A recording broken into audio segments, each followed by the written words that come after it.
अब हम करेंगे क्वेश्चन नंबर 4। तो यहाँ पे क्वेश्चन नंबर 4 दे रखा है इंटीग्रेशन 0 से 2x√x+2 और यहाँ पे हमें हिंट दे रखी है x+2 = t²। देखो, अगर हिंट ना भी दे रखी हो, बस तुम्हें ये याद रखना है कि अगर अंडर रूट के अंदर दो टर्म है, देखो x+2 है और बाहर हमारा 1 हो, 2 हो, 4 हो, लेकिन अंडर रूट में ना हो। अंडर रूट के अंदर अगर 2 टर्म हो या 3 टर्म हो तो उसको हम सिंगल टर्म में लिख लेंगे।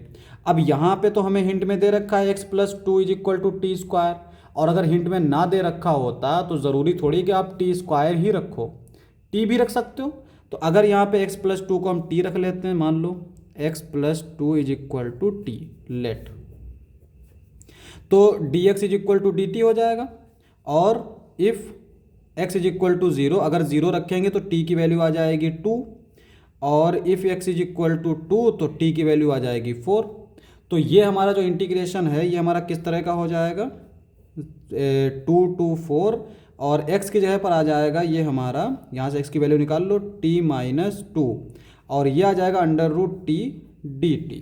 इस तरह से ये हमारा आ जाएगा। अब यहाँ पे इसको अंदर मल्टीप्लाई करोगे तो t और t की पावर 1/2, मल्टीप्लिकेशन में पावर जुड़ जाती हैं, तो t की पावर 1 + 1/2 यानी कि 3/2 माइनस ये dt के साथ रहेगा 2 × 2/4 t की पावर 1/2 dt। ये इस तरह से आ जाएगा, ठीक है।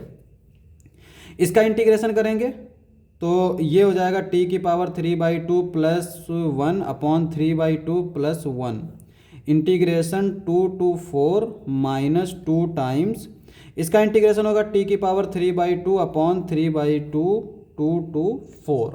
इस तरह से आ जाएगा। अब यहाँ पे लिमिट रख दो तो ये हो जाएगा, ये तो नीचे हम मल्टीप्लाई कर दें, 2 × 1 = 2, 2 + 3 5, तो ये आ जाएगा 2/5। और जब लिमिट रखेंगे तो 4 की पावर क्या आएगा, 2 × 1 = 2 + 3 यानी 5/2, और ये माइनस रखेंगे 2 की पावर 5/2, ये आ जाएगा, ठीक है। और यहाँ पे माइनस के साथ ये हो जाएगा 2/3 यानी 4/3। लिमिट रखोगे तो 4 की पावर 3/2 -2 की पावर 3/2, इस तरह से हम लोग रख सकते हैं लिमिट। अब यहाँ पे देखो, ये हमारा कैसे हो जाएगा, 2/5 को तो ऐसे ही लिखेंगे।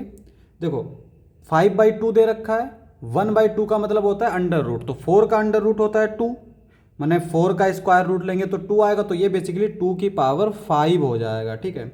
और माइनस ये 5/2 है, इसको हम लोग क्या लिख सकते हैं, 2 की पावर 2 + 1/2, इस तरह से लिख सकते हैं, माइनस 4/3, ये 4 की पावर 3/2। अगर हम 4 का 1/2 लें यानी स्क्वायर रूट लें तो 2 आएगा, तो 2 की पावर ये हो जाएगी 3, माइनस इसको हम लोग क्या लिख सकते हैं, 2 की पावर 1 + 1/2, ये हमारा इस तरह से आ जाएगा, ठीक है। ये हो जाएगा 2/5, और 2 की पावर 5 का मतलब हो जाएगा 2 की पावर 5, 4 4 जा 16, 16 2 जा 32, तो ये आ जाएगा 32।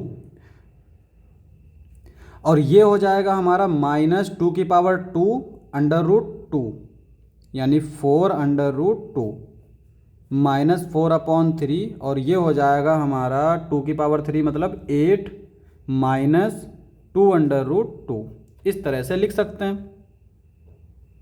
अब इसको थोड़ा और सिंप्लीफाई कर लेते हैं, तो इसको अंदर मल्टीप्लाई कर देंगे, 2/5 × 32, और यहाँ पे ले जाएंगे तो ये 4 2 जा 8/5/2, यहाँ पे ये हो जाएगा हमारा 4/4 8 जा 32, 32/3, और ये हो जाएगा माइनस माइनस प्लस 4 2 जा 8/3/2।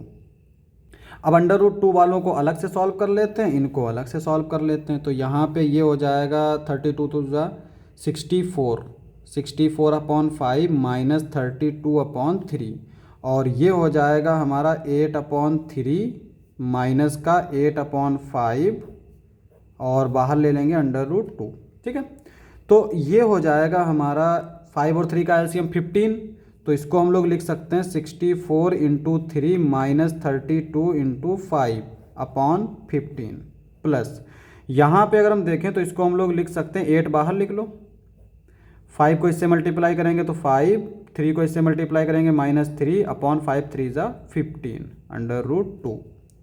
यहाँ से हम लोग 32 अगर कॉमन ले लें थोड़ा कैलकुलेशन आसान करने के लिए, तो ये 64 2 ज़ा 32 यानी यहाँ पे बचेगा 6, यहाँ पे बचेगा 5, तो ये अपॉन 15 प्लस यहाँ पे 5 में से 3 गया 2, 8 2 ज़ा 16, तो ये हो गया 16 अपॉन 15 √2। ठीक है, इस तरह से आ गया। अब यहाँ पे अगर हम देखें तो ये 2 है √, यहाँ पे इसको हम लोग कैसे लिख सकते हैं, देखो यहाँ से पहले हम लोग 16 अपॉन 15 कॉमन ले लेते हैं, तो यहाँ पे बचेगा 2 प्लस √2। अब 2 को हम लोग लिख सकते हैं √2 इंटू √2।